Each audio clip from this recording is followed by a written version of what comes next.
and Vala to Boyan as well.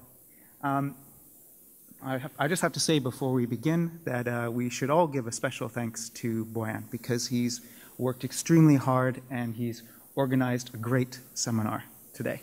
So maybe he'll go easy on me on the time now. So I'm the District Energy Specialist in the EBRD. I can easily say that I feel like I have the best job in the world.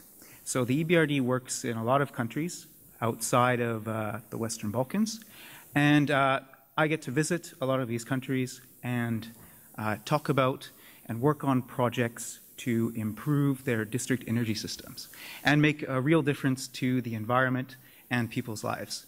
So today I'm going to go over a few of those projects, conscious of the time, of course, and the key is in the title.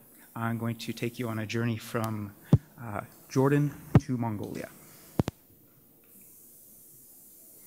Okay, there's been some good introduction already about who the EBRD is. So all I really need to say here is that this is a map of the countries that we work in, and that's 36 countries, including, of course, Jordan and Mongolia. You've heard as well that we are a bit of a different kind of bank, different from a commercial bank. So when we invest or lend money in the district energy sector, we have some different objectives. We want to see things like improved service levels. We want to see energy efficiency improvements accompanying the investments that are made. And we also, in the countries that we work in, we work with policymakers there to drive changes in the sector. And if you look to the right, to the right of the slide there, you'll see images of two policy papers that we have produced to do just that. One focused on financial reform in the sector, and the other focused on implementing more consumption-based billing. They're freely available online, and I would encourage people to download them. I hope they're useful. Please just Google "Making District Heating Happen" and EBRD. Oh, and we have some physical copies available for those that are very interested. Maybe people will ask questions at the end. So on to some actual examples of the projects that we work on. And I'm going to begin in the east. So welcome to Ulaanbaatar, the capital of Mongolia. So Ulaanbaatar is fairly well known for two things. First of all, it is the coldest capital city in the world. Temperatures can reach -40 degrees Celsius there. Now, the second thing it's known for is that formerly it was the most polluted city, or most polluted capital city in the world.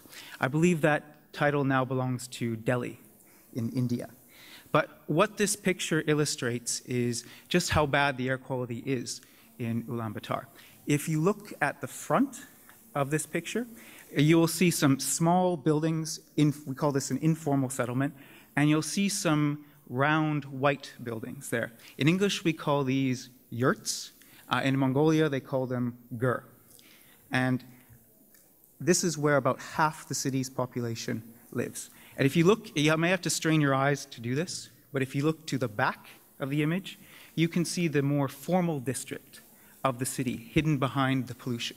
You can see some fairly tall apartment buildings and office towers there. So there's a unique set of circumstances that have combined together in Ulaanbaatar to create what can only be called an air quality emergency. And perhaps the biggest contributor to this is the need for heat in Ulaanbaatar in these extreme temperatures. Now, since 2000, population of Ulaanbaatar has risen drastically. It now stands at around 1.5 million people. And the overwhelming majority of that population growth has taken place in those informal districts, those gur districts I talked about. And in these districts, people lack a lot of basic utilities. They certainly don't have district heating, and they often lack sewage or water supply. So these residents they heat and cook with the cheapest fuels that are available. So in the poor quality boilers and stoves they have in their home, they will burn low quality coal, wood, or waste. So unsurprisingly, when the temperature drops to those extreme levels, the air quality is off the charts in a bad way there. There is a district heating network in Ulaanbaatar, and it serves the formal part of the city. And you can say without a doubt that in Ulaanbaatar, district heating is a lifeline for that city. So perhaps a good example in one of the pictures I showed here of just how prevalent yurts are. If you look amongst the pipes there, next to the power plant, there's even a yurt in the background there. I'd hoped this was a pumping station, but some workers were actually living in there. So population is increasing rapidly, and new neighborhoods are being constructed. There is a push to move the population from the informal sector to the formal sector and building new neighborhoods. But the district heating network has constraints in transmission capacity. So there is an urgent need to increase transmission capacity in order to connect new networks, new neighborhoods, and disconnect or decommission poor quality boilers like the one shown there. The district heating system in Ulaanbaatar serves around half the population, and it's crucial for life in the city. And we can say that in a situation like Ulaanbaatar, that every single district heating connection would remove or replace a locally polluting boiler. Now, in light of this, Ebrd is going to fund 2 projects in Ulaanbaatar. The first will be dedicated to increasing transmission capacity in order to decommission and reduce the number of local polluting boilers. The second will be focused on reducing demand of existing customers and implementing demand-side measures. Now, it's probably pretty obvious that in Ulaanbaatar, the district heating network is also based on coal, albeit coal is burnt in the large central cogeneration facilities, which fortunately have desulfurization and pollution control methods. However, longer term, Ebrd certainly, and the global community, wants to encourage a shift away from coal in the district heating network. So with this in mind, and bearing in mind, you can see a sunny day there in Ulaanbaatar. In parallel with our work and with the sponsorship of the Austrian government, we are launching a piece of dedicated capacity building and a study that's focused on integrating renewable resources, particularly solar thermal, into the district heating network in Ulaanbaatar. That will launch in the new year. And this will go to show that even in coal-based district heating systems, investing in these systems offers a future-proof solution. Now, let's jump in a plane and go from Mongolia to Jordan. And central Amman is the capital of Jordan, is our next stop. And I'm going to tell you about a district heating and cooling project that we worked on there. Now, developing a brand new neighborhood in the center of a major city like Amman has a number of challenges. The premier challenges here were water scarcity. Water is necessary for large cooling plants, normally for heat rejection.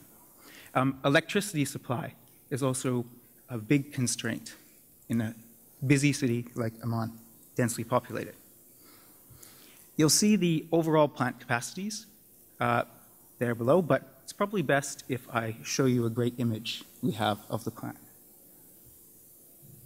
So, computer-generated image. I can assure you that the plant's actually been built. It looks remarkably like this, except it has walls. If we begin on this side here, you can see the green plants. This is the cooling plant for 2,500 tons of refrigeration, ammonia chillers. Heating as well, even Amman requires heating. Downstairs, 80,000 cubic meter thermal store, for storing chilled water. And on the roof of the building, you'll see air-cooled condensers.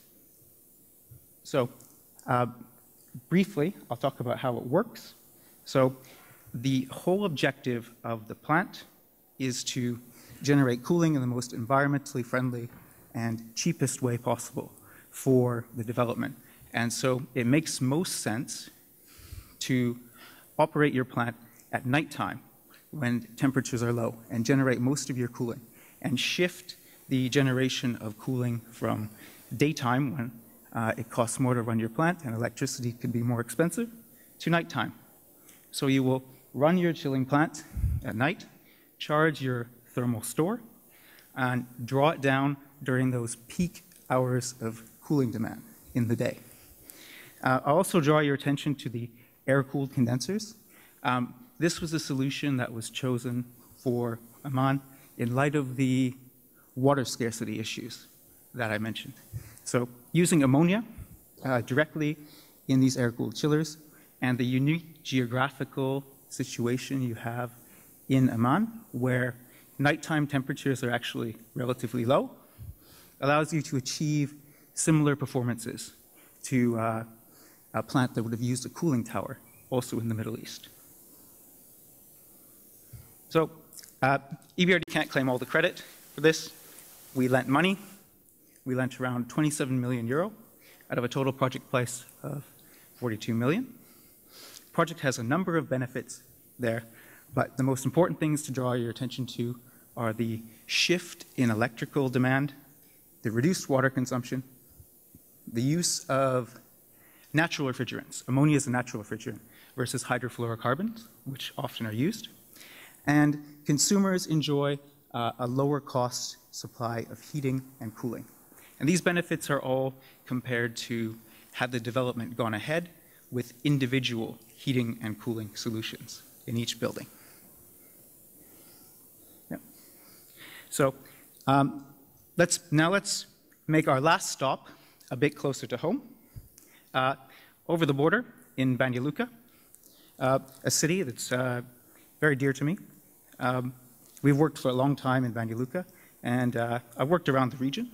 And maybe controversially, I'll say that I think Banja Luka has the best cevapi in the former Yugoslavia. But you've already heard from Dan already, so I don't need to repeat myself. Ebrd has worked together with Banja Luka 2+ years to develop the project that was described earlier. And we're very proud to have been involved in this plant.